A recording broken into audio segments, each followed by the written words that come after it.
Hi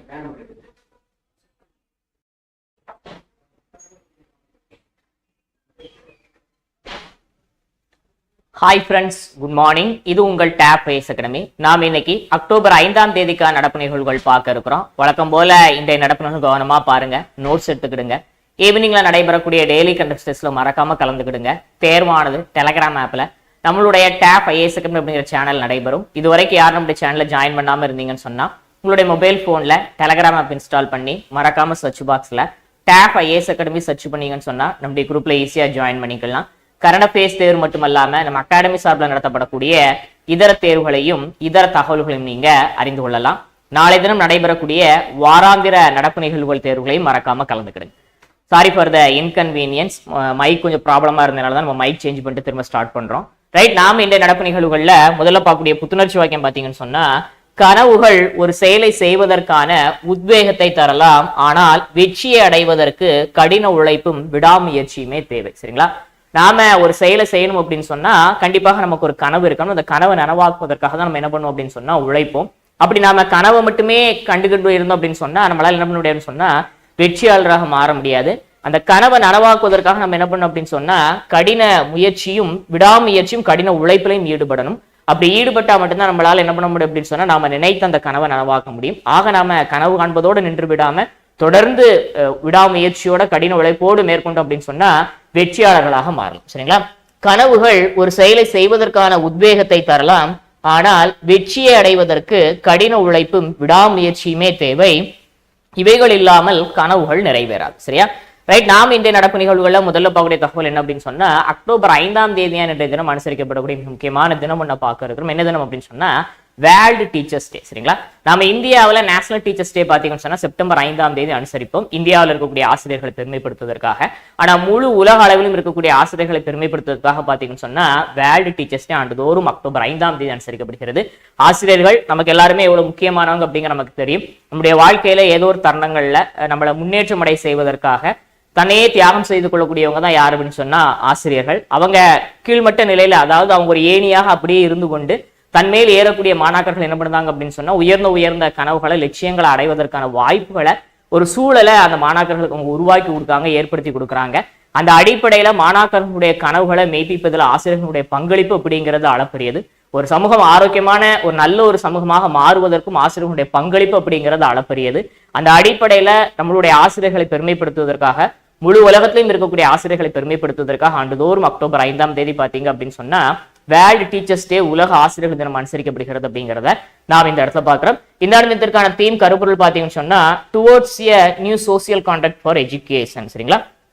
கல்விக்கான புதிய சமூக ஒப்பந்தத்தை நோக்கி அப்படிங்கிறது இந்த இடத்திற்கான கருப்பொருளாக அமைந்திருக்கிறது அப்படிங்கிறத பார்க்கிறோம். நம்ம முதல்ல தெரிஞ்சுக்கிற தகவல் என்ன அப்படின்னு சொன்னா முழு உலகத்திலையும் ஆசிரியர் பணி மேற்கொள்ளக்கூடிய ஆசிரியர்களை பெருமைப்படுத்துவதற்காக, கௌரவப்படுத்துவதற்காக ஆண்டுதோறும் அக்டோபர் 5ஆம் தேதி உலக ஆசிரியர்கள் தினம் அனுசரிக்கப்படுகிறது அப்படிங்கிறத பார்த்து இந்த இடத்திற்கான தீம் கருப்பொருள் என்ன அப்படின்னு சொன்னா towards a new social contract for education. சரிங்களா? அடுத்த பகுதி தகவல் என்ன அப்படின்னு சொன்னா வள்ளலார் அவர்களுடைய பிறந்த தினம் இன்று அனுசரிக்கப்படுகிறது அப்படிங்கிறத நாம் இந்த இடத்துல பார்க்கிறோம். அதாவது ஜீவ காருண்யத்தை வலியுறுத்தி ஜாதி வேறுபாடுகளை மறுத்து சமத்துவமான ஒரு சமூகமான ஒரு சூழலை ஏற்படுத்தணும் அப்படிங்கிறதற்காக பாடுபட்ட ஒரு சீர்திருத்தவாதிகள் முக்கியமானவர் யார் அப்படின்னு சொன்னா வள்ளலார் அவர்கள். அவருடைய பிறந்த தினம் இன்றைய தினம் பாத்தீங்கன்னு சொன்னா தமிழ்நாடு அரசாங்கம் சார்பில் தனிப்பெரும் கருணை தினமாக அனுசரிக்கப்பட்டு வருகிறது அப்படிங்கிறத நாம் இந்த இடத்துல பார்க்கிறோம். கடந்த ஒரு சில ஆண்டுகளாக தமிழ்நாடு அரசாங்கம் என்ன பண்ணுறாங்கன்னு சொன்னா வள்ளலார் அவர்களுடைய பிறந்த தினத்தை தனிப்பெரும் கருணை தினமாக அனுசரிக்கிறாங்க. அந்த அடிப்படையில ஜீவகாருண்யத்தை போதித்த வள்ளலார் அவர்களுடைய பிறந்த தினம் இன்றைக்கு தனி பெரும் கருணை தினமாக அனுசரிக்கப்படுகிறது அப்படிங்கிறத நாம் இந்த இடத்துல பார்க்கணும். சரிங்களா? அக்டோபர் 5 வள்ளலார் அவர்களுடைய பிறந்த தினம் தமிழ்நாடு அரசாங்கம் சார்பில் தனிப்பெரும் கருணை தினமாக அனுசரிக்கப்படுகிறது அப்படிங்கிறத நாம் இந்த இடத்துல பார்த்தோம். சரியா?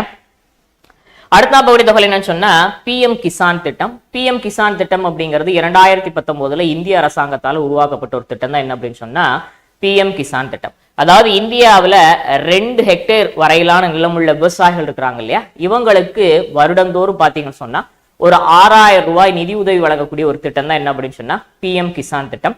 2019 தொடங்கப்பட்ட இந்த திட்டம் ஆண்டுக்கு ஒரு 3 தவணைகளாக என்ன செய்யப்படுகிறது அப்படின்னு சொன்னா நிதியானது விவசாயிகளுக்கு வழங்கப்பட்டு வருகிறது.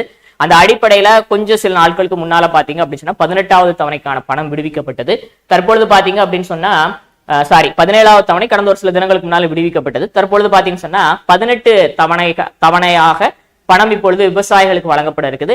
அதற்கான நிகழ்வு பாத்தீங்க அப்படின்னு சொன்னா இன்றைய தினம் மகாராஷ்டிராவில் நடைபெற இருக்கு. இதுல இந்திய தற்போதைய பிரதமர் நரேந்திர மோடி அவர்கள் கலந்து கொண்டு விவசாயிகளுக்கு 18வது தவணைக்கான இந்த பணத்தை என்ன செய்கிறான்னு சொன்னா சற்றேறக்குறைய 20,000 கோடி ரூபாய் விடுவிக்கிறார் அப்படிங்கிறத நாம் இந்த இடத்துல பாக்குறோம். சரிங்களா?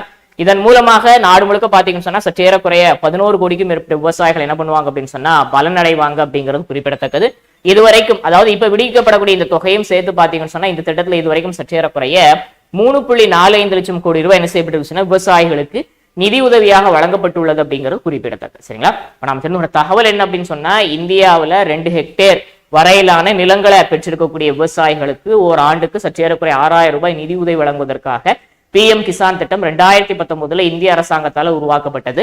தற்பொழுது அந்த PM கிசான் திட்டத்தினுடைய 18வது தவணையாக சற்றேறக்குறைய 20,000 கோடி ரூபாய் இன்றைய தினம் மகாராஷ்டிராவில் நடைபெறக்கூடிய நிகழ்வுகள்ல இந்திய பிரதமர் நரேந்திர மோடி அவர்கள் விடுவிக்க இருக்கிறார் அப்படிங்கிறத நாம் இந்த இடத்துல பாக்குறோம்.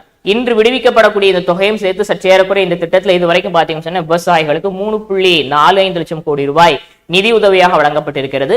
இதன் மூலமாக சற்றேறக்குறைய இந்தியா முழுக்க 11 கோடிக்கும் மேற்பட்ட விவசாயிகள் பலன் பெறுகிறார்கள் அப்படிங்கிறதும் குறிப்பிடத்தக்கது. சரிங்களா? அடுத்த பகுதி தொகை என்னன்னு சொன்னா நியமனம், ஒரு அப்பாயின்மெண்ட் பார்க்க இருக்கிறோம். என்ன அப்பாயின்மெண்ட் அப்படின்னு சொன்னா BCCI நமக்கு கேள்விப்பட்டிருக்கோம், இந்திய கிரிக்கெட் கட்டுப்பாட்டு வாரியம். இந்திய கிரிக்கெட் கட்டுப்பாட்டு வாரியத்துல ஊழல் தடுப்பு அமைப்புன்னு சொல்லி ஒரு தனி பிரிவு ஒண்ணு இருக்குது. அந்த பிரிவினுடைய தலைவராக யாரு தற்பொழுது புதிதாக நியமிக்கப்பட்டிருக்கிறாங்கன்னு சொன்னா சரத்குமார் அவர்கள் நியமிக்கப்பட்டிருக்கிறாரு. இவர் ஒரு IPS அதிகாரி. அது மட்டும் இல்லாம பாத்தீங்கன்னு சொன்னா NIA-வினுடைய முன்னாள் தலைவராகவும் பணியாற்றி இருக்கிறாரு. அந்த அடிப்படையில இவர் நியமிக்கப்பட்டதிலிருந்து சற்றேறக்குறைய 3 ஆண்டுகள் இந்த பொறுப்புல இருப்பார் அப்படிங்கிறது குறிப்பிடும்படியான விஷயம். BCCI-ல ஏற்படக்கூடிய ஊழல் குற்றச்சாட்டு சம்பந்தப்பட்ட வழக்குகளை விசாரிக்கக்கூடிய ஒரு முக்கியமான அமைப்பாக இந்த அமைப்பு விளங்குகிறது அப்படிங்கிறது குறிப்பிடத்தக்கது. சரிங்களா? ரைட். அப்ப நம்ம தெரிஞ்ச தகவல் என்ன அப்படின்னு சொன்னா இந்திய கிரிக்கெட் கட்டுப்பாட்டு வாரியத்தினுடைய ஊழல் தடுப்பு அமைப்பினுடைய புதிய தலைவராக NIA-வினுடைய முன்னாள் தலைவரும் IPS அதிகாரியுமான சரத்குமார் அவர்கள் நியமிக்கப்பட்டிருக்கிறார் அப்படிங்கிறத நாம் இந்த இடத்துல பார்த்தோம். சரியா? அடுத்த பகுதி தகவல் என்ன சொன்னா SCO மாநாடு. சரிங்களா? அதாவது ஷாங்காய் ஒத்துழைப்பு அமைப்பு, ஷாங்காய் கோஆபரேஷன் ஆர்கனைசேஷன் 2001வது வருஷத்துல உருவாக்கப்பட்டதனுடைய தலைமையகம் பார்த்தீங்கன்னு சொன்னா பெய்ஜிங் அமைந்திருக்கு. இந்த அமைப்புல இந்தியா, சீனா, Russia, Pakistan, Kazakhstan, Kyrgyzstan, Tajikistan, Uzbekistan போன்ற நாடுகள்லாம் உறுப்பு நாடுகளாக இருக்கிறாங்க. இப்ப இந்த நாடுகளுக்கு இடையேயான மாநாடு SCO மாநாடு இந்த ஆண்டு பாத்தீங்கன்னா பாகிஸ்தான்ல எதிர்வரக்கூடிய இன்னும் ஒரு சில தினங்களை நடத்தப்பட இருக்குது. இந்த மாநாட்டில் கலந்து கொள்வதற்காக இந்திய பிரதமர் நரேந்திர மோடி அவர்களுக்கு ஏற்கனவே அழைப்பு விடுக்கப்பட்டிருந்தது. தற்பொழுது இந்திய பிரதமர் நரேந்திர மோடி அவர்களுக்கு பதிலாக பாத்தீங்கன்னு சொன்னா இந்தியாவுடைய தற்போதைய வெளியுறவுத்துறை அமைச்சராக இருக்கக்கூடிய ஜெய்சங்கர் அவர்களுடைய தலைமையிலான குழு இந்த மாநாட்டில் பங்கேற்க இருப்பதாக தற்போது அறிவிப்பு வெளியாக இருக்கு அப்படிங்கிறத நாம் இந்த இடத்த பார்க்கிறோம். நீண்ட நெடிய நாட்களுக்கு அப்புறமாக ஒரு ஒன்றிய அமைச்சர் என்ன பண்ணுறார் அப்படின்னா பாகிஸ்தானுக்கு அரசுமுறை பயணமாக இந்த மாநாட்டில் கலந்து கொள்வதற்காக செல்கிறார் அப்படிங்கிறதையும் நாம் இந்த இடத்துல பார்க்கணும். சரியா? ரைட். அப்ப நாம் தெரிஞ்ச தகவல் என்ன அப்படின்னு சொன்னா SCO அமைப்பினுடைய வருடாந்திர மாநாடு இந்த ஆண்டு பாகிஸ்தான்ல நடைபெற இருக்குது. இந்த மாநாட்டில் இந்தியா சார்பில் இந்தியாவுடைய தற்போதைய வெளியுறவுத்துறை அமைச்சருடைய ஜெய்சங்கர் அவர்கள் பங்கேற்க இருக்கிறார் அப்படிங்கிறத நாம் இந்த இடத்துல பார்த்தோம். சரிங்களா? SCO 2001 உருவாக்கப்பட்ட அமைப்பு இதனுடைய தலைமையகம் பெய்ஜிங்ல அமைந்திருக்கு அப்படிங்கிறது குறிப்பிடுது. அடுத்த பகுதி தகவல் என்னன்னு சொன்னா உஸ்பெகிஸ்தான்ல மிக சமீபத்தில் நடைபெற்ற ஒரு மாநாடு குறித்த தகவலை தான் பார்க்கிறோம். என்ன மாநாடு அப்படின்னு சொன்னா AIIB, அதாவது ஏசியன் இன்ஃப்ராஸ்ட்ரக்சர் இன்வெஸ்ட்மெண்ட் பேங்க். இந்த பேங்க் 2016 தொடங்கப்பட்டு இதனுடைய தலைமையகம் பாத்தீங்கன்னா சீனாவில் பெய்ஜிங்ல அமைஞ்சிருக்குது. இதுல உறுப்பு நாடுகள்ல ஒன்றாக இந்த வங்கிகள்ல இந்தியாவும் இடம்பெற்றிருக்கிறது அப்படிங்கிறது குறிப்பிடும்படியான விஷயம். அந்த அடிப்படையில இந்த வங்கியினுடைய அதாவது ஆசிய உள்கட்டு முதலீட்டு வங்கியினுடைய ஆளுநர்கள் பங்கேற்கக்கூடிய 9வது வருடாந்திர மாநாடு சமீபத்தில் பாத்தீங்கன்னு சொன்னா உஸ்பெகிஸ்தான் தலைநகரமான சமர்கண்ட்ல நடத்தப்பட்டுச்சு அப்படிங்கிறத நாம் இந்த இடத்துல பாக்குறோம். இந்தியா சார்ந்த இந்தியாவுடைய ஆளுநராக இந்த மாநாட்டில் பாத்தீங்க அப்படின்னு சொன்னா தற்போதைய நிதியமைச்சர் அவர்களுடைய நிர்மலா சீதாராமன் அவர்கள் பங்கேற்றார் அப்படிங்கிறத பாக்குறோம். அந்த வங்கியினுடைய உறுப்பு நாடுகள் எல்லாம் இதுல என்ன பண்ணிக்கிட்டாங்க சொன்னா பங்கெடுத்துக்கிட்டாங்க. நிர்மலா சீதாராமன் அவர்கள் உஸ்பெகினுடைய அதிபர் உள்பட பல்வேறு நாட்டினுடைய நிதியமைச்சரும் சந்தித்து இந்த இடத்துல பேச்சுவார்த்தை நடத்தினார் அப்படிங்கிறத நாம் இந்த இடத்துல பார்க்கணும். சரியா? அப்ப நாம் தெரிந்த தகவல் என்ன அப்படின்னு சொன்னா ஏசியன் இன்ஃப்ராஸ்ட்ரக்சர் இன்வெஸ்ட்மெண்ட் பேங்கினுடைய ஆசிய உள்கட்டமைப்பு முதலீட்டு வங்கியினுடைய ஆளுநர்கள் குழுவினுடைய 9வது வருடாந்திர மாநாடு இந்த ஆண்டு பாத்தீங்கன்னு சொன்னா உஸ்பெக்ல இருக்கக்கூடிய சமர்கண்ட்ல நடத்தப்பட்டு இதுல இந்தியா சார்பில் நிர்மலா சீதாராமன் அவர்கள் பங்கேற்றார் அப்படிங்கிறத நாம் இந்த இடத்துல பார்த்தோம். சரிங்களா? அடுத்த பகுதி தகவல் என்னன்னு சொன்னா உலகளாவிய மேன்மைத்துவ விருது, அதாவது குளோபல் பிரஸ்டீஜ் அவார்ட். சரிங்களா?